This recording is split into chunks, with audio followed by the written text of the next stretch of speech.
As I sat inside the study room of the villa, I slowly organized all the memories of the novel in my head. The more I thought about it, the easier things became. Thankfully, I had transmigrated at the very beginning of the story. At this point, Yefan was still nothing more than an ordinary nobody relying on his so-called investment system. He had not established his company yet. Had not risen to the top yet. Had not gathered his future harem yet. In other words, I didn't even need to use much effort to crush him. And according to the original plot, the investment system had one fatal weakness. If Yefan failed 3 important investments in the early stages, the system would abandon him. I nearly laughed after remembering that detail. So even his cheat has standards. That meant as long as I interfered with his early growth, everything would collapse before it even started. My fingers lightly tapped against the table. Then I calmly gave out my first order after transmigration. Cancel all cooperation projects with the Lu family. Yewudeo, who stood beside me, froze slightly. All of them, young master. All of them. My tone was indifferent. The more I checked the memories, the more speechless I became. The Chi family had signed countless ridiculous agreements with the Lu family. Low-profit projects. Resource-draining partnerships. Contracts that practically handed benefits away for free. Any competent businessman would have rejected them instantly. But the original Chi-yun insisted on supporting Lu Ruyan's family no matter what. Even if the Chi family suffered losses. Just thinking about it made my temples hurt. The original host really was hopeless. Honestly, the Lu family only managed to rise because Chi-yun stubbornly carried them upward. Without him, they were nothing special. Yewudeo nodded respectfully. I understand. I'll begin terminating the agreements immediately. After that, I took out my phone and called Lu Ruyan. The call connected after several seconds. Her voice sounded soft and pleasant. But after knowing the full story, all I heard was arrogance hidden beneath politeness. Chi-yun? What is it? No greeting. No warmth. As if answering my call itself was already giving me face. I almost laughed. In the original novel, Chi-yun would probably become excited just hearing her voice. Pathetic. Come to my villa tomorrow, I said calmly. I have something to discuss. There was a short silence. Then her slightly dissatisfied voice sounded again. I'm busy tomorrow. I could already imagine her frowning expression. Probably annoyed that I interrupted her time. In the original story, she always acted this way because she knew Chi-yun would endlessly accommodate her. But unfortunately, I wasn't the original Chi-yun anymore. You need to come, I said flatly. After speaking, I immediately ended the call. No comforting. No pleasing her mood. No careful coaxing. The room became quiet afterward. Beside me, Yewudeo looked at me with an expression I could only describe as disbelief. Yesterday, when I first spoke about cutting ties with Lu Ruyan, he already looked shocked. But now, he stared at me as if I had suddenly become a completely different person. Honestly, I understood why. The original Chi-yun's image in everyone's mind was simply too deeply rooted. To others, Chi-yun giving up Lu Ruyan was practically equivalent to the sun rising from the west. How pathetic did the original host look in everyone's eyes for this reaction to happen. I almost wanted to sigh for him. The next day arrived quickly. Inside the luxurious villa, I sat calmly on the sofa while servants prepared tea nearby. Today was supposed to be simple. I would completely cut ties with Lu Ruyan. Return whatever relationship existed between us back to zero. After all, I didn't personally hate her. I only disliked the original plot and the ridiculous future surrounding her. And more importantly, most of the projects I planned to shut down involved the Lu family. I at least intended to give them a warning beforehand. Unfortunately, Half a day passed. And nobody arrived. The atmosphere around me gradually turned colder. I looked at the clock again. Still nothing. No calls. No explanation. No appearance from Lu Ruyan. A vein almost popped on my forehead. Interesting. I picked up my phone and called her again. Ignored. I sent a message. No reply. At that moment, even I became annoyed. I was already giving her enough respect by personally informing her beforehand. Yet she actually dared to ignore me completely. Meanwhile, far away from the villa, Lu Ruyan sat inside a cafe with Yefan. The current male lead still looked ordinary at this point. Simple clothes.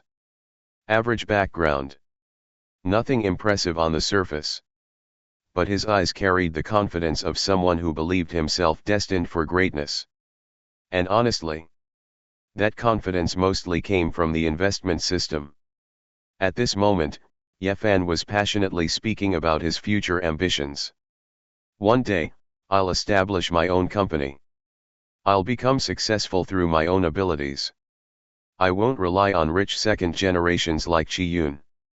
His tone was filled with disdain. To me, people like him are only lucky enough to be born into rich families. He isn't worthy of you. Lu Ruyan listened quietly while holding her coffee.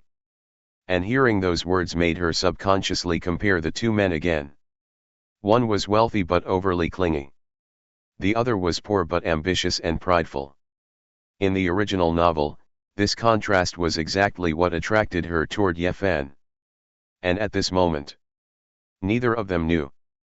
The biggest source of Yefan's future rise was already preparing to completely cut them off. Because the requirements for Yefan's investment system were actually very simple. First, he needed to successfully invest in profitable opportunities. Second, he needed starting capital. And where would that money come from? Naturally, from Lu Ruyan. Or more accurately, from the resources Chi-yun originally provided to Lu Ruyan. The news of me cutting off the Lu family spread through the Chi household faster than I expected.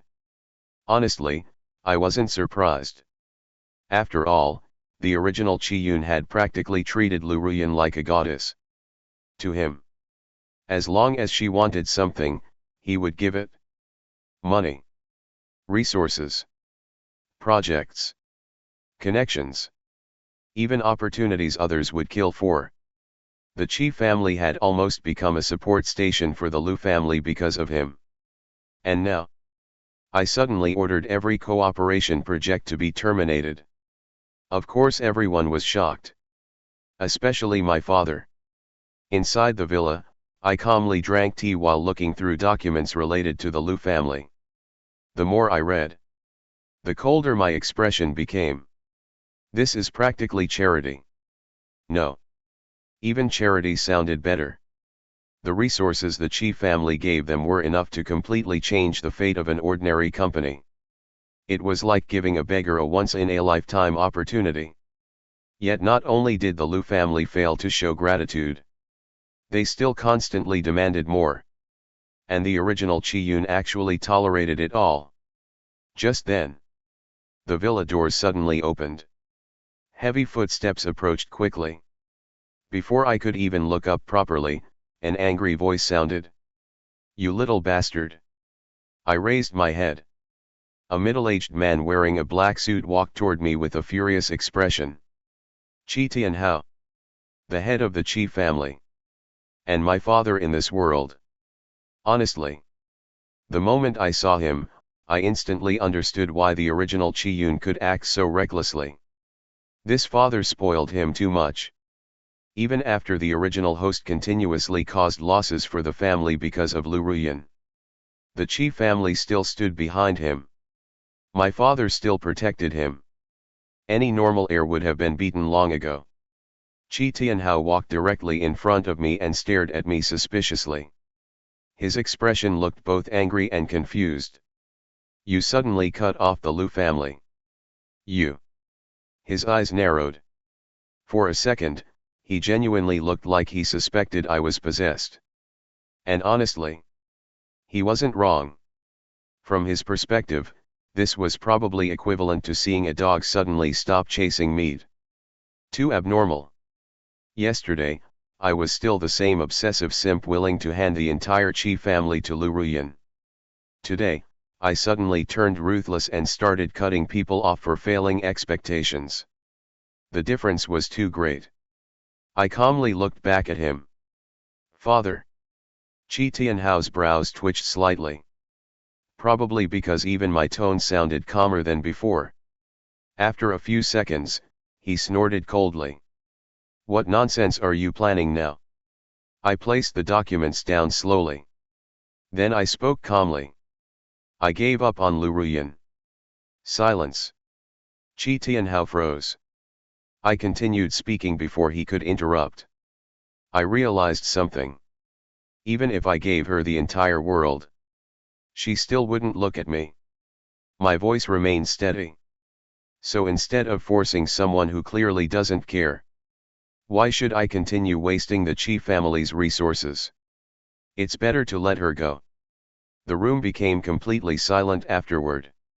Even Yewudeo nearby looked slightly stunned. As for my father, he stared at me blankly for several seconds.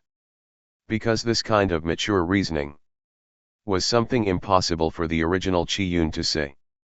The previous Chi-yun was spoiled, emotional, stubborn, and impulsive. But the person sitting before him now spoke calmly and rationally. Chi Tianhao's gaze became strange. For a moment, he genuinely seemed to wonder if some ghost possessed his son. But slowly, the suspicion in his eyes changed into relief. Then joy. Finally, his tense shoulders relaxed. Ha ha ha ha. He suddenly laughed loudly. Good. Good. You finally grew up. His expression carried obvious happiness. Honestly, I could understand him. No father wanted to see his son endlessly humiliate himself for a woman. Chi Tianhao sat down across from me and sighed. I already told you before. That Lu Ruyan woman isn't simple. She acts polite on the surface, but her heart is cold. We gave the Lu family countless benefits, yet they still behave arrogantly. She's like a snake that doesn't know gratitude. He shook his head. But you never listened. I silently drank tea while listening. Honestly, the original Chi-yun really deserved every insult. Then my father suddenly looked at me seriously. So what are you planning now? Finally, the real topic arrived. I placed the teacup down gently. Then I calmly spoke. I want to buy a piece of land. Chi Tianhao frowned slightly. What land? A junk development zone in the Western District. The moment those words left my mouth, Yewudeo's expression changed slightly. Because everyone knew that area. Abandoned. Unwanted. Worthless on the surface. In the original novel, Yefan used his investment system to discover that the government would secretly redevelop that district in the future. That single investment became one of his earliest sources of massive profit. Unfortunately for him, I already knew the plot. Why would I let him take it? Chi Tianhao looked confused. That land. You want that useless area? I calmly nodded. Yes. Buy it immediately. Although doubtful, Chi Tianhao didn't immediately reject me. After all, compared to wasting money on Lu Ruyan, this sounded far more reasonable. But then, I spoke my second request. And this time, even the atmosphere in the room changed slightly. I also want the Lu family investigated. Chi Tianhao narrowed his eyes. Investigated? I leaned back calmly. All the resources the Chi family invested into their company. All the projects. All the accounts. I want every detail checked carefully. My eyes became colder. If they used Chi family resources improperly, then they should pay the price. At that moment, Neither Lu Ruyan nor Yefan realized something. The Qi Yun they knew was already gone.